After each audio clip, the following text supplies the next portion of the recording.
வல்ச்சர்னு சொல்லக்கூடிய பிணந்தின்னி கழுகுகளோட சுத்தமான தமிழ் பெயர் தான் பாரு. இந்த பிணந்தின்னி கழுகுகள் 4 வருஷத்துல இருந்து 37 வருஷம் வரைக்கும் உயிரோட இருக்கும். இந்த பிணந்தின்னி கழுகுகள் மொத்தம் 29 வகையில உலகத்துல இருக்கு.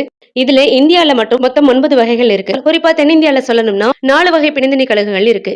பொதுவா மனிதர்கள் சாப்பிடக்கூடிய சாப்பாட்டை செரிமானம் பண்றதுக்கு நம்ம வயித்துக்குள்ள HClன்னு சொல்லக்கூடிய ஒரு ஆசிட் செக்ரீட் ஆகுது. இந்த கழுகுகள் சாப்பிடக்கூடிய சாப்பாடுன்றது நம்மள மாதிரி சமைச்ச சாப்பாடு கிடையாது. இது சாப்பிடக்கூடிய சாப்பாடு அழுகிப்போன உடல்கள் தான். அழுகிப்போன உடல்கள்ல இருக்கக்கூடிய பாக்டீரியாஸ் மற்றும் வைரஸ் இதோட உடம்பு தாக்குறதுக்கு வாய்ப்புகள் அதிகமா இருக்கு.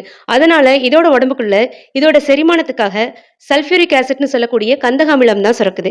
இந்த கந்தக அமிலம் சுரக்கிறதால தான் இது சாப்பிடக்கூடிய அழுகிப்போன சாப்பாட்டுல இருக்கக்கூடிய பாக்டீரியா மற்றும் வைரஸ் இதோட உடம்பை எந்த விதத்திலையும் பாதிக்காம இருக்கு. இந்த சல்பியூரிக் ஆசிட் இதோட செரிமானத்துக்கு மட்டும் பயன்படுறது கிடையாது.